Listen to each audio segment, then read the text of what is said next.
Assalamualaikum warahmatullahi wabarakatuh.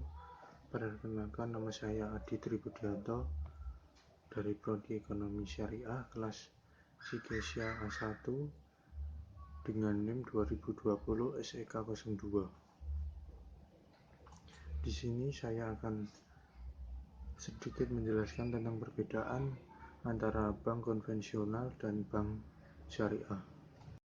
Yang pertama, sistem operasional dan hukum. Bank konvensional memiliki sistem operasional yang bebas nilai. Maksudnya, bank konvensional berdiri sendiri dan bebas dari nilai-nilai agama seperti yang dianut bank syariah.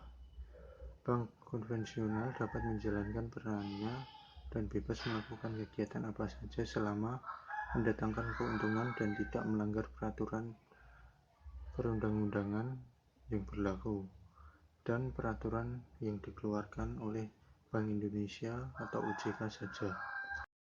Sementara itu, bank syariah menjalankan setiap kegiatannya berdasarkan prinsip syariah yang bersumber dari Al-Quran, hadis, dan fatwa ulama atau MUI.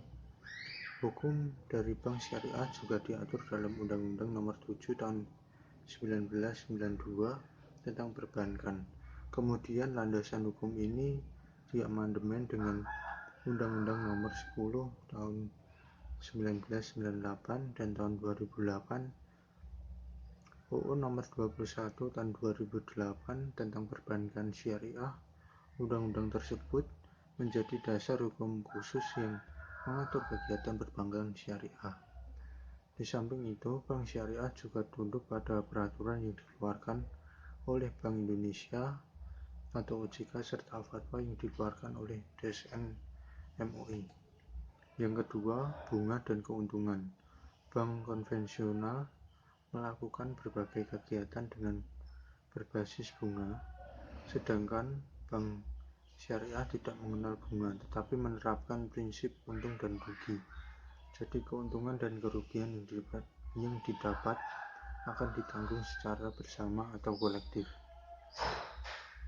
Dalam menjalankan kegiatan pembiayaan, bank syariah juga menerapkan prinsip jual beli aset atau murabahah.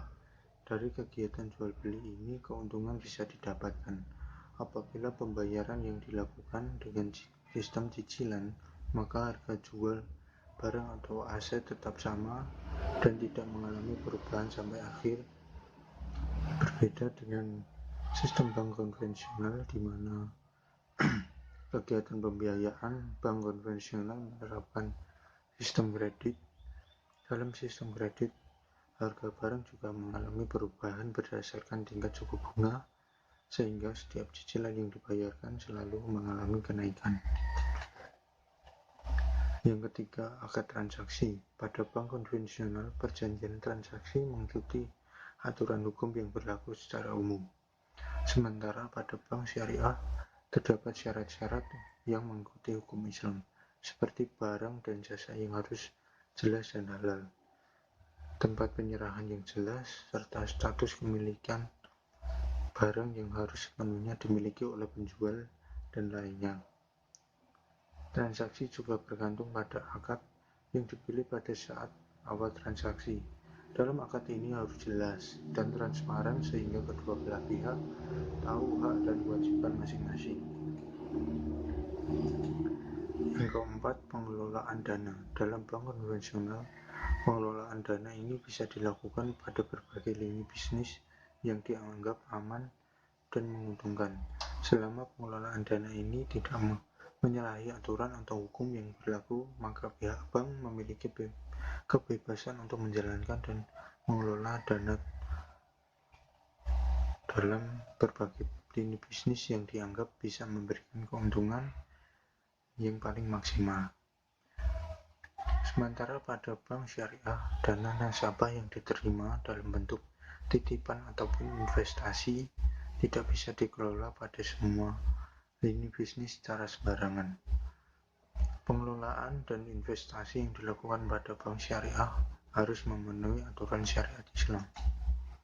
Yang kelima, denda keterlambatan. Pada sistem bank konvensional ada uang tambahan atau bunga yang dibebankan jika nasabah terlambat melakukan pembayaran. Besaran bunga ini akan semakin bertambah jika nasabah tidak mampu membayar pada periode berikutnya. Dengan begitu, tagihan yang dibebankan kepada nasabah bisa semakin membengkak. Besaran bunga ini juga tentunya telah diinformasikan kepada nasabah saat melakukan transaksi awal. Sementara pada bank syariah tidak memiliki ketentuan beban uang yang tambahan atau yang harus dibayarkan bagi nasabah yang melakukan keterlambatan pembayaran. Namun pada sanksi yang dikenakan bagi nasabah yang mampu namun sengaja menunda-nunda pembayaran dan tidak memiliki etiket baik. Sanksi ini bisa berupa uang yang jumlahnya sesuai dengan akad yang sudah disetujui dan ditandatangani. Demikian sedikit pengetahuan saya tentang perbedaan bank konvensional dan bank syariah.